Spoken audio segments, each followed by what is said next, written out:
Nagbabalik po muli ang inyong lingkod at nagbabalita ng mga balitang dapat nating malaman dito sa ating bansa.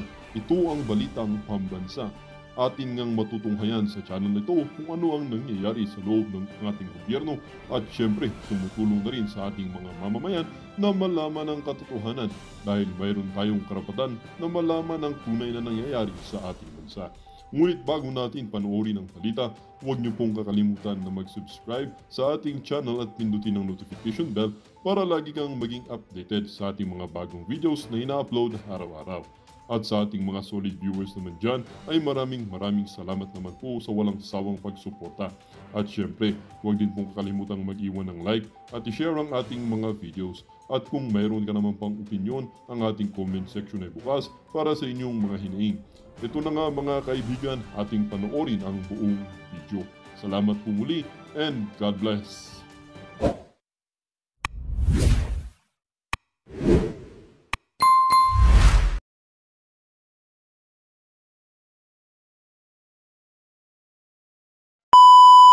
Abante, para sa'yo to!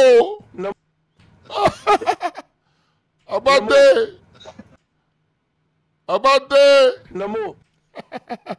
Si Abante po yun. Anyway mga reaksyon, totoo kayang tumakas na ang Pangulong Duterte palabas ng bansa at iniwan na niya tayo.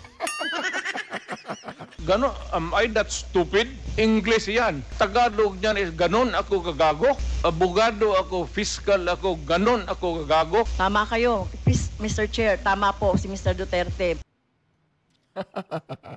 Narinig niyo yun? Ay, Abante, yung Abante. Ito. Ito, iba po ang dating ng balitang to. Ayan, oh. Magaling po. Tatay Digong, where are you? Where you na? Ayan, oh. Oh, Tatay Digong, where you na? Ayan, oh. Diba, galing, oh. Kumakalat ngayon ng litrato ni dating Pangulong Rodrigo Duterte habang pasakay ng Cathay Pacific Airways Flight CX-912 sa Ninoy Aquino International Airport, Terminal 3 na patungong Hong Kong nitong Biyernes, Marso 7, alas 8:42 ng umaga. Ayan po mga kareaksyon ha. Basahin natin. Ayon sa mapagkakatiwalaang source, ang galing ano? Pilipinas Today. Hindi kaya fake news factor itong Pilipinas Today na to? Ayon sa mapagkakatiwalaang sources, umalis si Digong sa Davao City alas 9 ng gabi noong Huwebes patungo ng Maynila sakay ng Philippine Airlines Flight number PR2829 at dumating sa NAIA Terminal 2 makalipas ang 2 oras at sa kanyang biglang at palihim at palihim na pagtungo sa ibang bansa. Marami sa mga netizen ang nagtatanong, bakasyon o iwas sa International Criminal Court? Alam po ba ninyo na nakakahiya na yung mga patutsada ninyo? Alam ba ninyo na nakakahiya? Napaka-cheap po ng inyong mga patutsada. Susunod na araw ang ICC ng arrest laban kay Duterte na naharap sa kasong crime against humanity dahil di umano'y pagpatay sa libu-libong katao kabilang ang mga drug and personalities sa kanyang ipatupad ng war on drugs na nagsimula noong siya ay alkalde pa ng Davao City hanggang mahalal bilang Pangulo ng bansa. Ang biyahe ni Duterte sa bansa ay nataon din sa kasagsagan ng pangangampanya ng PDP laban senatorial candidate na kanyang sinusuportahan. Sa halip na harapin ang investigasyon ng ICC, ilang ulit na pinagmumura ni Duterte ang International Tribunal na nagtataguyod ng karapatang pantao at giniit na hindi ito magpapa-aresto sa mga banyaga dahil ang kinikilala lamang niya ay ang batas ng Pilipinas. Mantakin nyo yan, Ang gagaling po ng mga fake news na to. Ha? Ano to? Huwag kayong maniwala sa page na to, Pilipinas Today. Di Di ba Pilipinas Today? Pakinggan mo to. Ganon, am I that stupid? English yan. Tagalog niyan is ganon ako kagago. Abogado ako, fiscal ako, ganon ako kagago. Tama kayo, Mr. Chair. Tama po si Mr. Duterte. Tama daw po si Mr. Duterte. Ano naman kaya ito? O di ba? Ito ano to? Ano po yan? Ombudsman Samuel Martires on Wednesday labeled the Department of Agriculture as the most corrupt government agency, singling out it attached corporation, the National Food Authority or NFA. It's the Department of Agriculture, the National Food Authority located in Quezon Memorial Circle. That agency, Martires said in a radio interview when asked to name the most corrupt agency. Yan ang ginagawa mo, Manong Samuel. O di ba anong ginagawa natin? Ganyan lang nagpo-pronounce lang tayo, sinasabi lang natin sa taong bayan kung ano yung pinaka-corrupt na agency. Di ba mga kareaksyon? Pero bago po natin ituloy yan, napaka-importante pong pag-usapan natin ngayon yan. Dahil tatawagin ko po ang ating Pangulong Duterte maya-maya, hintayin po ninyo. Tatawagin ko ang ating Pangulong Duterte, i-interviewin po natin. May telepono po ako dito. I-interviewin po natin kung totoong tumakas siya at lumabas siya ng bansa, no? Kailangan po nating matanong ang ating Pangulong Duterte. Hintayin po ninyo, idadial ko yung number at tatawagan po natin ang ating Pangulong Duterte para makasagot po siya ng personal at mabigyan niya ng straight cut, uppercut, tsaka left hook. Itong mga fake news na to. Pero bago po yan mga kareaksyon, gusto ko munang magpasalamat sa lahat po ng ating mga kareaksyon na patuloy na sumusuporta at nagtitiwala sa ating channel. Sila po ay ang mga kareaksyon natin. Talagang nagpapahayag po sila ng galit nila sa gobyernong ito sa patuloy na kahirapan. Mahal lahat, mahal. Ayan o, umpisahan po natin kay Tinkerbell 2128. Ayan. Agree ako dyan. Before isa tayo kasi dito tayo na budol. Parehas silang magaling na mayor. Maraming resibo. Perfect God first. Yun, di ba? Pabor po sila sa Sara Kik-Isko. At ito pong si Irene Culvera 580. Naku po, ano po ito? Regular po ito mga kareaksyon. Lagi pong present si Ma'am Irene Culvera 5080. Ayan po yung heart to. Lagi ko pong ina-heart yung kanyang mga comments. At si Erlinda Sulweta 6441. Ako po.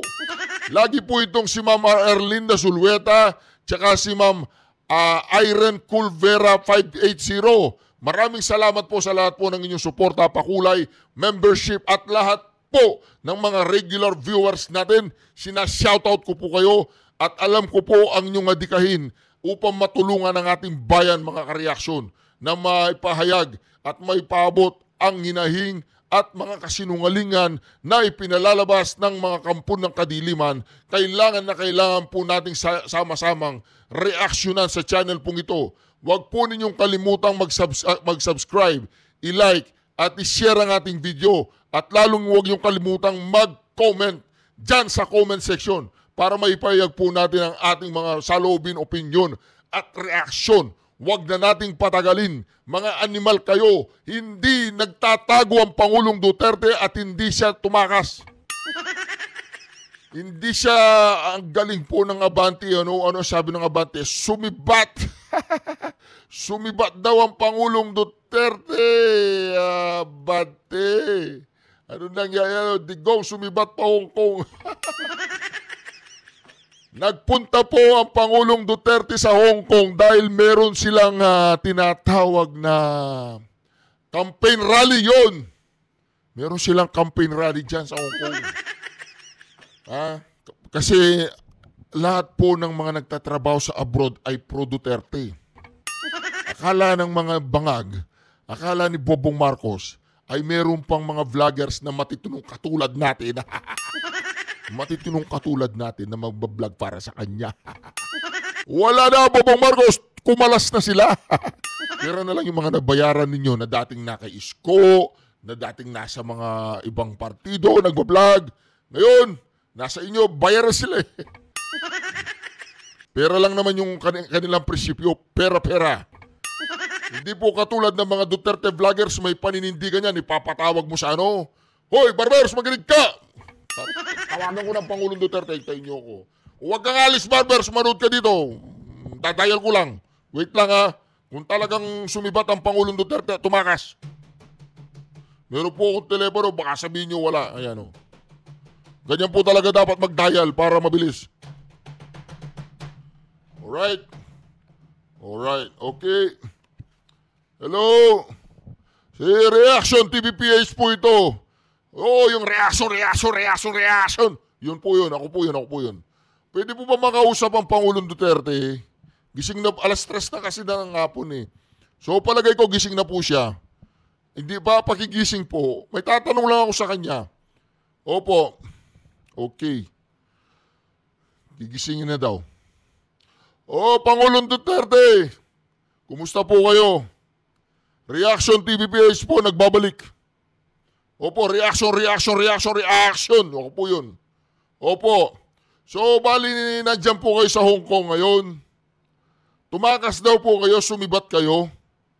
Opo, sabi ng Abante, marami pang mga social media account na kalat na po ang inyong pangalan. Duwag daw po kayo sa ICC at sumibat kayo.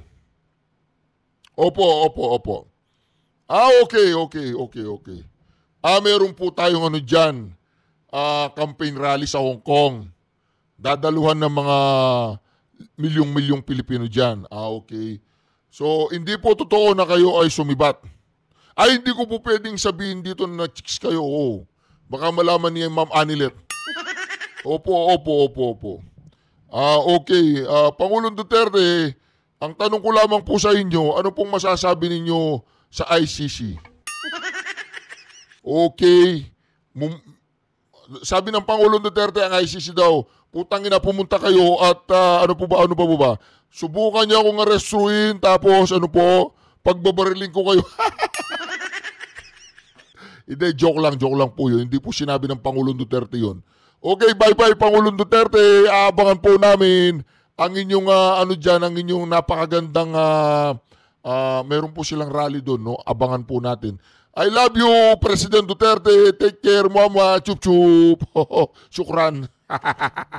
Wala po akong kausap doon. Joke lang yun. Tinatakot ko lang itong mga fake news na to. Pantagin ninyo, sumibat ang Pangulong Duterte, digong sumibat. Sumibat pa Hong Kong. Tumakas ang Pangulong Duterte. Akala ninyo, hindi yan katulad ni Marcos. Hindi yan katulad ng mga Marcoses na kapag mayroong mga problema sa Pilipinas, nagtatago sa ibang bansa katulad ni Mabilog. Yung taga Iloilo na nagtago dahil wanted doon. Pumunta ng ibang bansa. Hindi yan katulad ng mga ibang lahi, ibang mga politiko dyan na kapag may problema na sila sa Pilipinas at pinaghahanap na sila ng batas, sila ay lilipad palayo. Pero yung isang kongresista na nasa Timor-Leste, tama lang yung ginawa mo, congressman. Tama lang yan. Kailangan mo talaga mag-stay dyan dahil raratrating ka dito. Diba? Kaya mga ka-reaction, isa pong kasinungalingan na sinasabi nila na ang Pangulong Duterte ay sumibat pa Hong Kong. Wala pong katotohanan yan. Meron po silang rally doon para sa PDP laban senatorial slate. Kaya kayo, mga malisyoso kayo, mga animal kayo. Kung ano mga fake news ang kinakala ninyo. Kailangan ang kasama ninyo si Ortega, si Paula Ortega. Paula, bakla ka ba? Hindi, si Paulo, Congressman Paulo. Honorable Ortega, bakla ka ba? Tanong lang.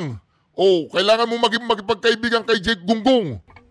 Kailangan mo magkaroon ng alam mo niya, Mars, gano'n. Si Jake Gunggong, kaya kanyang bigyan ng advice. Kung hanggang kailan ka magtatago sa closet at kung kailan ka lalabas, lumabas ka na lang, kilala ka na sa inyo. Okay. Anyway, mga ka-reaction, dito naman po tayo. Ito, kailangan panuorin po ng mga kabataan ito at pakinggan po ng mga kabataan at yung mga matanda naman, pwede po inyong i-share ang video na ito para marinig po ng kabataan. Hindi ko po kilala ito. Tumatakbo yata ang Vice Mayor to Mayor. O ito maganda po yung sinabi niya dito at in-explain niya po dito. Pakinggan po natin mga kareaksyon ha. O sama-sama po natin pakinggan. Get straight to the point. Stay away from shabu. If you ever feel the urge to try it, just punch yourself in the face because trust me, the effects of methamphetamine are way worse than a swollen cheek. This drug does not discriminate. It doesn't care if you're rich, poor, smart, or stupid. The moment you take it, you officially sign up for a lifetime membership in hell. At first, you feel like Superman. Energy levels, sleep, what's that, hunger? Who needs food when you have paranoia? But wait, after a few days of being awake, you start thinking your refrigerator is talking to you, your neighbor is plotting against you, and the cockroach in your room is actually a police spy. In short, your brain will start to malfunction. Ever wonder how shabu users end up looking like zombies? Well, it's because this drug rots you from the inside out. Your teeth fall out, your skin dries up, ug mo piyahok na ka. But the worst part, you won't even know you've lost your sanity. You'll think everyone else is crazy, while you're the only genius left in a world full of fools. Your family, they'll cry for you. Your friends, they'll leave. Your money, spent. Your future, gone. So if you ever think about trying shabu, do yourself a favor. Run in the opposite direction. Hug your family, drink some water, eat a proper meal, and for the love of all things holy, get some sleep. Life is hard, I get it. But trust me, shabu is not the shortcut to success. It's the express lane to rock bottom. Siya po si Attorney Joey Dalus, Vice Mayor, di ba? Sa shout out po sa iyo, Attorney Joey Dalus. Kung nasaan ka man, sana safe ka ngayon, di ba? O ngayon, mga kabataan, mga kabataan, matanda, middle age, side by side age, down age, up age, lahat po kayo mga ka-reaction. Wag na wag po niyong ititry, masisira ang buhay ninyo. Wag mong subukan, masisira ang buhay mo. Yung susubukan pa lang at isang beses, yun na, ano na ka na daw. Talagang for life na daw yun, hanap-hanapin na ng sistema mo. Kaya kung ako sa inyo, mga nagsasyabu kayo, ewan ko kung kaya nyo pantigilan. Yung pari daw, 15 years siya nagsasyabu, natigilan pa niya, milagro, Father. Kung totoo man yan, ngayon naniniwala na ako sa milagro.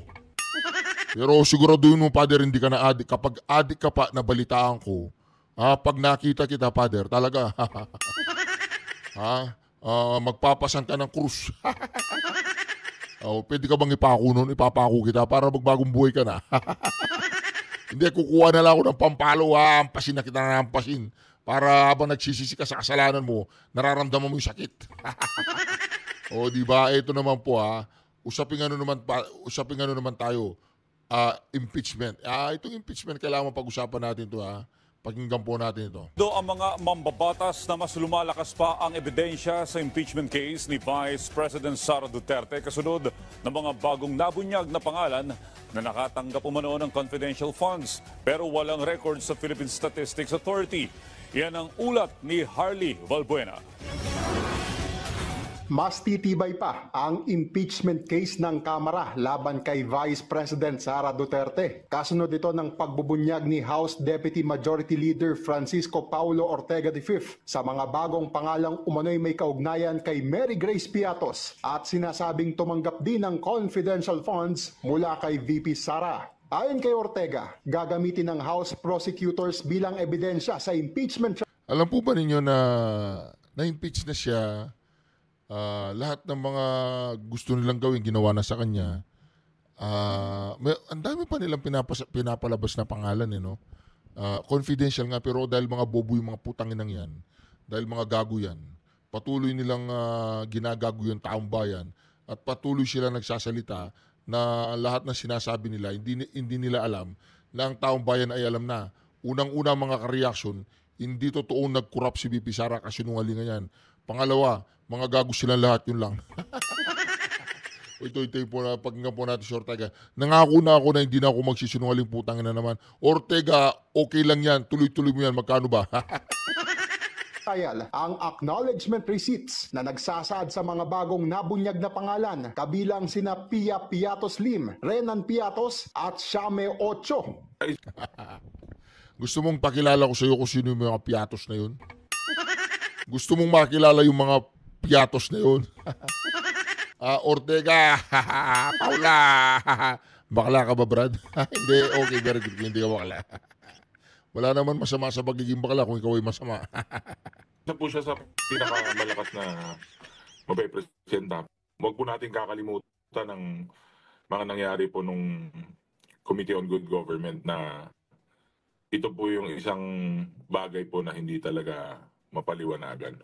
Sinegundahan naman ito ni Zambales Representative Jefferson Conghun at sinabing nagpapakita ito sa malawakang pag-abuso at korupsyon sa confidential funds ng pangalawang Pangulo.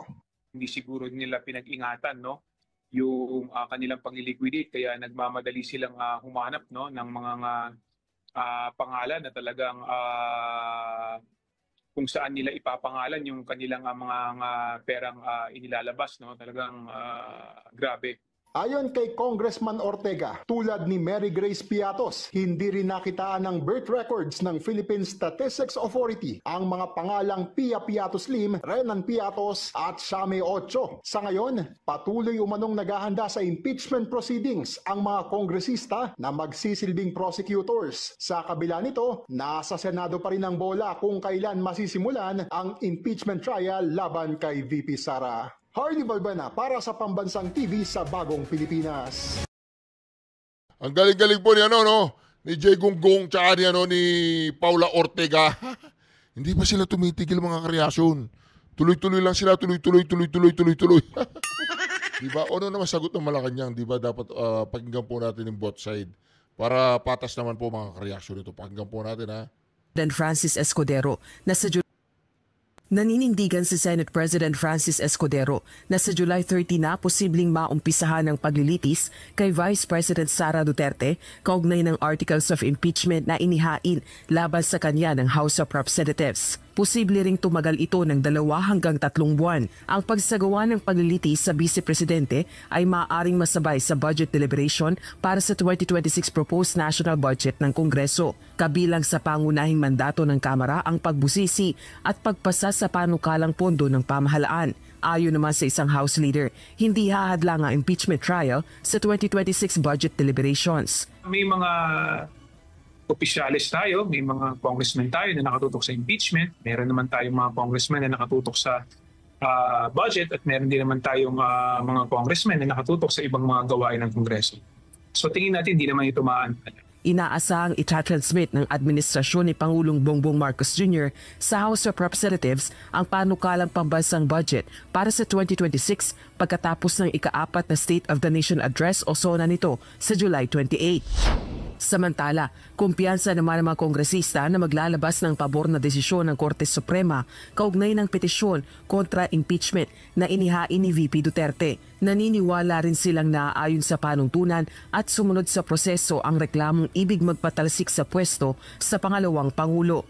Confidently, I can say na wala pong nilabag ang House of Representatives o kung ano man ang nababato or minsan nga parang counter na lang yun para lang may ma-delay po yung mga proceedings.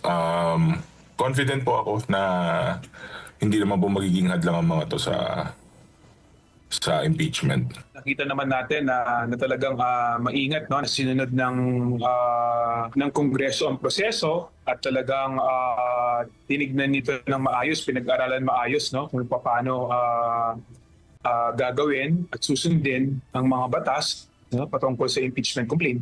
Pino na rin ng mga ito ang paghahain ng kampo ni VP Duterte ng petisyon sa Korte Suprema na anila ay delaying tactics umano. Dati nang sinabi ni VP Duterte na noon pang nakalipas sa taon nito pinaghahandaan ang impeachment laban sa kanya. Rosa Licoz, UNTV News and Rescue. Diyos ang aming sandigan, serbisyo publiko ang aming pinahahalagahan.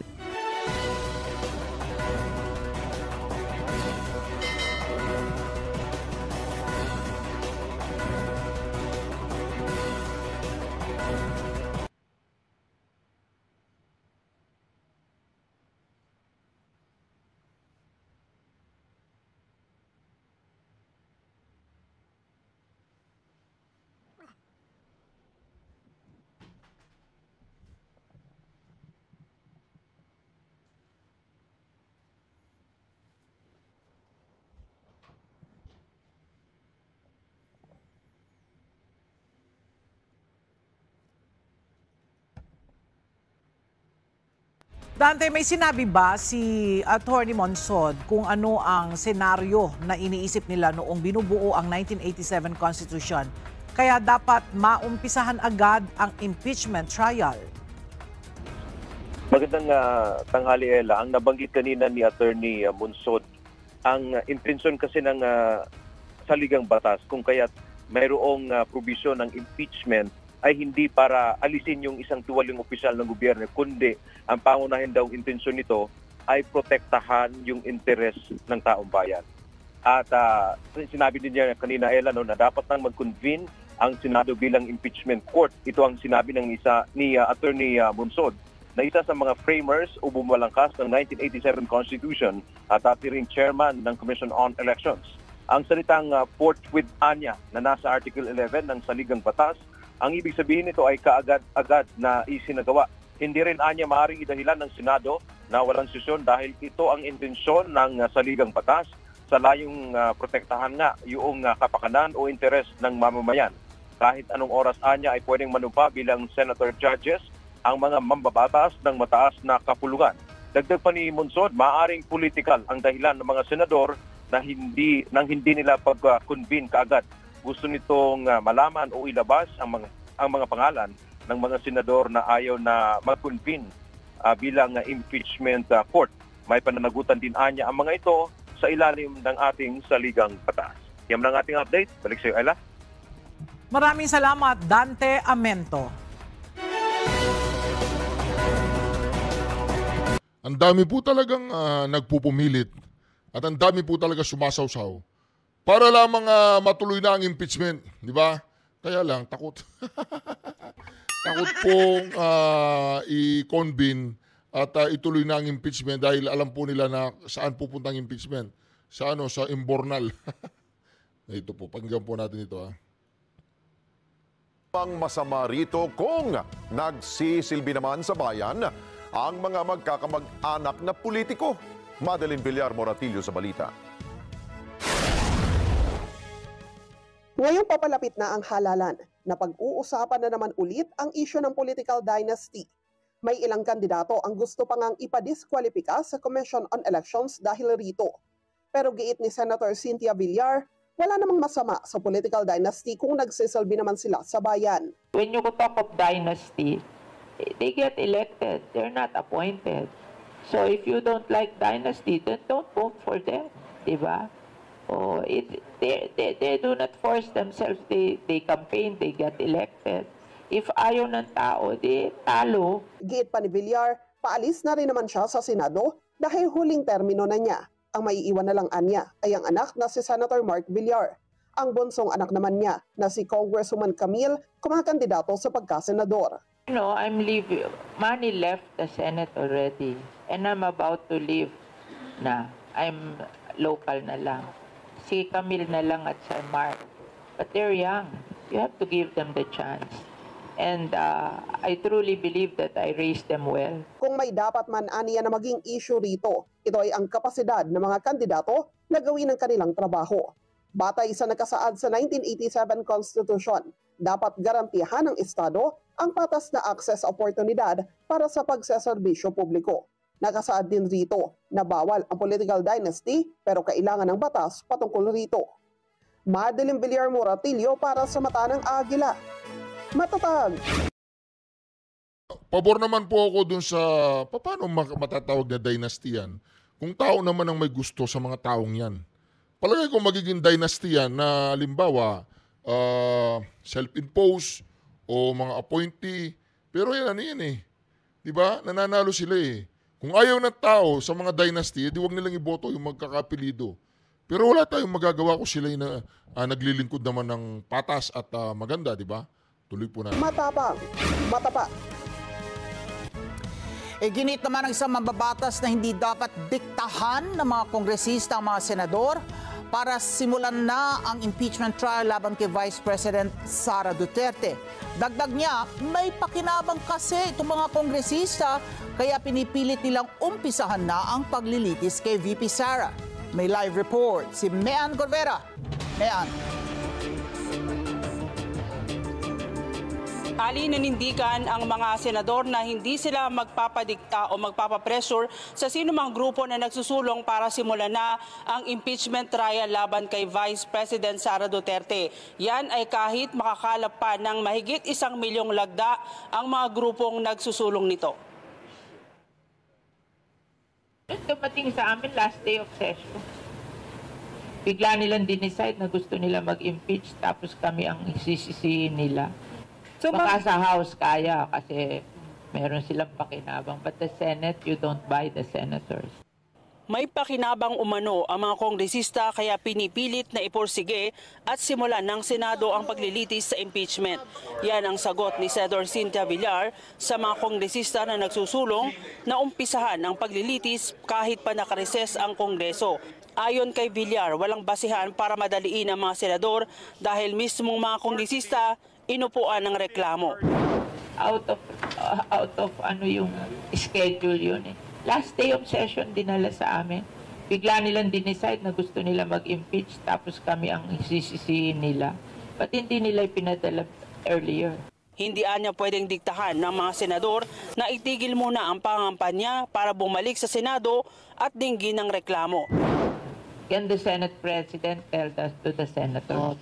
So, baka sa House kaya kasi meron silang pakinabang. But the Senate, you don't buy the senators. We agree na it's too much to ask the senators to come back and do impeachment while they're campaigning. Yung 7 na yon. And the rest, they have relatives who are campaigning. Napaulat na bukod sa mga kongresista na pumirma sa impeachment complaint, kinakalap ngayon ang 1 milyong lagda ng People's Impeachment Movement. Ito'y para ipakita umano sa mga senador na may clamor na kumikilos na sila at mag-convene para matalakay ng articles of impeachment laban sa Vice Presidente. Pero sabi ni Senate President Francis Escudero, gaano man karami ang pirma, hindi nito kayang amyendahan ang batas na nagsasabing hindi sila maaring kumilos at dinggin ang reklamo kung naka-adjourn ang sesyon ng Kongreso. Inulit ni Escudero na maaari lang mag-convene ang Senado sa isang open session, hindi anya maaring baluktutin ng batas at hindi sila magpapadikta sa sinuman na nagsusulong ng kanilang sariling interes, bias at timetable para mapapanagot ang Vice Presidente. Ali, ang apela ngayon ng mga senador sa mga grupong nananawagan ng paglilitis, hintayin na lang dahil mahigit 2 buwan na lang ang lilipas ay masisimulan na ng Senado ang pagtalakay sa Articles of Impeachment. Ali. Parang 4 na buwan yun, March, April, May, June, July. Di ba? July 30 supposedly umpisahan? Ali, pero yung pagre-refer doon sa Articles of Impeachment, mangyayari yan sa June 2 kapag nagsimula na ulit yung sesyon ng mga mambabatas. Oo, so pito doon sa mga senador, abala sa pangangampanya dahil para mga re-electionist senators, hindi ba? Pero ito dito sa ibang senador, tatakbo naman sa sa Congress, hindi ba? Sa mababang kapulungan. Isa na dyan si Senator Cynthia Villar. At si Senator Coco Pimentel, tama ka dyan, Ali. Sa Marikina at si Nancy Binay, I think is going to run naman din, Tatakbo din ba sa Makati? Si Senator Nancy Binay ay tatakbo bilang alkalde sa Makati kapalit ng kanyang kapatid na kumakandidato. Ang tanong po yun, nagtatanong lang ako sa mga Binay, sa mga Bilyar, anong meron dyan sa talagang ayaw nyo talagang umalis? Ang yayaman na ng mga to eh.